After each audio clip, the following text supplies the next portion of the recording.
పిల్లలు భయపడాల్సిన అవసరం లేదు. దీన్ని ఇలా తయారు చేసుకుని మూత్రపిండాలలో రాళ్లకు పెద్దవాళ్ళు కానీ, చిన్నవాళ్ళు కానీ, మధ్య వయసు వాళ్ళు కానీ, స్త్రీలు కానీ, పురుషులు కానీ ఎవరైనా ఉపయోగించుకోవచ్చు. కిడ్నీలో రాళ్ళు కరగడానికి వేపాకు లేహ్యం. కావలసిన పదార్థాలు: వేపాకు,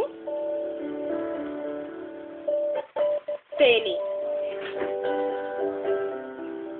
తయారు చేసే విధానం: తగినన్ని వేపాకుల్ని నీడలో ఆరబెట్టుకోవాలి.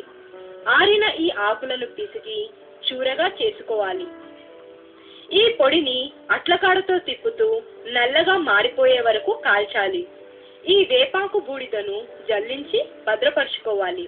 పావు చెంచా ఈ వేపాకు పొడిలో ఓ చెంచా తేనె కలిపి ఉదయం, సాయంత్రం 2 పూటలు క్రమం తప్పకుండా 21 రోజుల పాటు తీసుకోవడం ద్వారా కిడ్నీలోని రాళ్ళు కరుగుతాయి.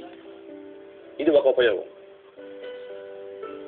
రెండవది, మా ప్రియమైనటువంటి ఆడపడుచుల కోసం, ఆడబిడ్డల కోసం చక్కటి బ్రహ్మాండమైన మార్గం.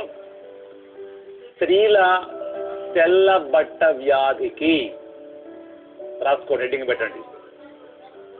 ఆడబిడ్డల బట్టంటు వ్యాధి అంటే తెల్ల బట్ట వ్యాధికి ఇలాగే పావు చెంచా వేపాకు బూడిద అంటే వేపాకు భస్మము, 1 చెంచా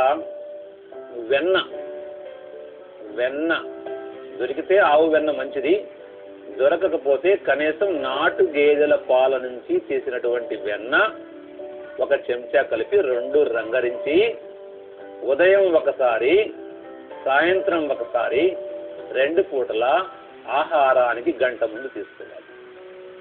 తీసుకుంటూ కారం, ఉప్పు, పులుపు 1 వారం రోజులు పూర్తిగా మానివేయండి.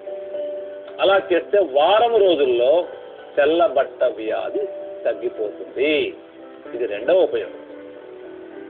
ఇక మూడవ ఉపయోగం, ఈ బూడిద దగ్గు, దమ్ము, జలుబు, పడిసెము, గొంతులో పుండు, గొంతులో వచ్చేటువంటి టాన్సిల్స్ ఇట్లాంటి సమస్యలకు 50 గ్రాములు ఈ పొడి తీసుకోండి. అంటే వేపాకుల భస్మం 50 గ్రాములు తీసుకోండి.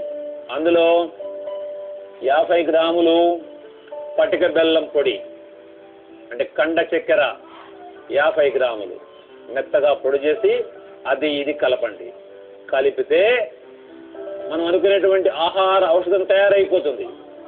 దీన్ని ఒక సీసాలో నిల్వ ఉంచుకొని బిడ్డలకు కానీ, పెద్దలకు కానీ ఈ దగ్గు, జలుబు ఇట్లాంటి శ్వాసకోశానికి సంబంధించిన సమస్యలు, గొంతు సమస్యలు వచ్చినప్పుడు వెంటనే 1 పావు చెంచా చేతులు వేసుకొని కొద్దిగా 4 దద్దుకొని తప్పరించి తింటూ ఉంటే అప్పటికప్పుడే దగ్గు తగ్గిపోతుంది. రోజు 2 సార్లు కానీ 3 సార్లు కానీ ఆహారానికి గంట ముందు తీసుకోవచ్చు. ఇన్ని రకాలుగా దీన్ని మీరు అందరికి కూడా ప్రచారము చేస్తూ ఈ వేప చెట్టు యొక్క అద్భుత ఔషధ గుణాలను ఉపయోగించుకొని మీరందరూ ఆరోగ్యం పొందవలసిందిగా కోరుతూ